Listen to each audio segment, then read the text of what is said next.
پتہ ہے آپ نے حضور نے کیا فرمایا ابو ذر غفاری کو؟ یا ابا ذر جدد السفینۃ فإن البحر عمیق. فرمایا ابو ذر یہ جو زندگی ہے نا تیری، یہ ایک کشتی ہے اور دنیا ایک دریا ہے. فرمایا اپنی کشتی کا خیال رکھی، یہ دنیا دا سمندر بڑا گہرا، کدھر پھانسی نہ جائے، کدھر تینوں کوئی دھیان ہی نہ لا دے. یا ابا ذر جدد السفینۃ فإن البحر عمیق. فرمایا دنیا دا دریا بڑا گہرا ہے، اپنی کشتی دا خیال رکھی، مطلب تینوں کوئی رائے حق تو ہٹا دے، کوئی تینوں گلا لا دے. نہیں جی نہیں، ایویں مولوی لگے ہوئے ہیں، وہ ایویں مولوی، اتنا اسلام میں اتنی سختی نہیں ہے، ہاں اسلام میں یہ نہیں ہے، اسلام میں وہ نہیں ہے، تینوں ایویں پٹڑی تو لا دے کوئی بندہ، تو بھی جناب تاریخ لبیک یا رسول اللہ کے خلاف بک بک شروع کر دے. فإن البحر عمیق. فرمایا یہ دریا بڑا گہرا ہے. وخذ الزاد کاملا فإن السفر طویل.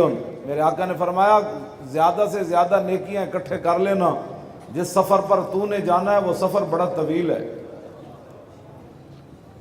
وخفف الحملۃ فإن العقبۃ قعود. فرمایا دنیا کا ساز و سامان تھوڑا اکٹھا کرنا، جو گھاٹی آپ نے چڑھنی ہے وہ بڑی مشکل ہے. واخلص العمل فإن الناقد بصیر. بس یہ لفظ پڑھنے کے بعد ہر بندہ اپنا دل کی طرف دیکھے. آپ نے فرمایا عمل ہمیشہ خالص کرنا، جس کے ساتھ تیرا سودا ہونا ہے نا وہ بڑا دیکھ کر مال لیتا ہے.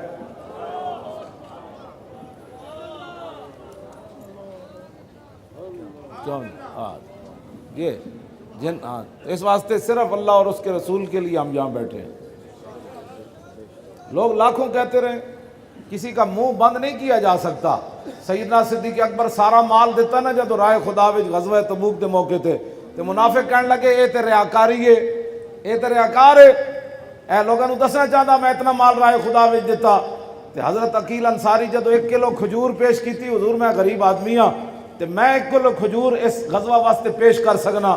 تے منافق کہنے لگے اللہ نوں دی لوڑ ہی کوئی نہیں، 1 کلو کھجور نے دینی سی. ہاں ایک کدی بھی تسی کسی نو خوش نہیں کر سکتے. ہاں تسی ایتھے جناب لمے پے جاؤ نا جناب، روڈانا روڈا تے صاف کرو تے کہو جناب گزر جاؤ، تو پھر بھی تواڈے تے کسے نہیں راضی ہونا. آئے مخلوق راضی نہیں ہوندے. انہاں صدیق اکبر تے بھی تنقید کر دیتی، عقیل انصاری تے بھی تنقید کر دیتی، جنہاں رسول اللہ دے خلاف زباناں کھول دیتیاں تے تانوں مینوں معاف کر دین گے کدی؟ جی وہ فلانا انج کہہ رہے سی، فلانا انج کہہ رہے سی، فلانا انج کہہ رہے سی. میں کہ تو پھر کی کیتا ہے؟ تو انہاں کو متاثر ہو کے تاریخ دا کم چھٹ دیتا ہے. او جی فلانا انج کہہ رہے سی، او جی فلانا انج کہہ رہے سی. تے میں کہ تو اتنی گل نال کہ جناب وہ تاریخ والے روڈ بند کیتے، تو اتنی گل تو متاثر ہو گیا تے جنہاں ختم نبوت تے ڈاکہ ماریا تیرے ذہن وچ کوئی گل نہیں آئی؟ جنہاں ممتاز پھٹے لایا تیرے دل وچ کوئی نہیں گل آئی؟ یہ بھی کوئی کام سی دنیا تے؟ جنہاں مسجدیں دے سپیکر اتارے تیرے ذہن وچ ایک گل تو نہ آئی، لیکن ایک گل ضرور آ گئی کہ بھاٹی چوک بند ہویا پیا. جی اپنے آپ نو سمجھو انہاں گلاں نو، اے ہی تا گل ہے. یہ خیال ہے، یہ ملال ہے، یہ عجیب زمانے کا حال ہے. اے میرے نبی کوئی آ کے تیرے در سے مجھے اٹھا نہ دے. یہی اٹھانا ہے اور کوئی اٹھانا نہیں ہے. بندے کے ذہن میں ایک بات آ جائے اور وہ بھی حضور کی ختم نبوت کے بارے میں بات آ جائے. یہ آدھی رات تک کیا کر رہے ہیں بھائی؟ تو کیا کر رہا ہے؟ تو جو بیٹھ کر گھر کیبلیں دیکھ رہا ہے یہ ٹھیک ہے، اور حضور کی ختم نبوت کے لیے بھاٹی چوک میں تاجدار ختم نبوت کا نعرہ لگانا جرم بن گیا. ارے تو جو سارے کام کر رہا ہے، تو دفتر میں جا کر جو رشوت لی ہے وہ تو ٹھیک ہو گیا، بھاٹی چوک بند ہونا جرم بن گیا. تو جا کے بینک کے اندر جناب سود کا مال لے کر آیا وہ تو ٹھیک ہو گیا، بھاٹی چوک میں بیٹھے ہوئے مولوی غلط کر رہے ہیں. جناب کیوں کر رہے ہیں؟ یہ کیا کر رہے ہیں؟ روڈ بند ہو گیا. میں نے کہا روڈ بند کرنا کوئی جرم نہیں، لیکن سود کے بارے میں بتا. کل شاہ جی نے بیان کیا تھا سود کس کو کہتے ہیں. پورے ملک میں سود چل رہا ہے، کبھی کسی کو احساس ہوا کہ میں کیا کھا رہا ہوں؟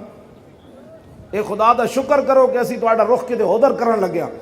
ہاں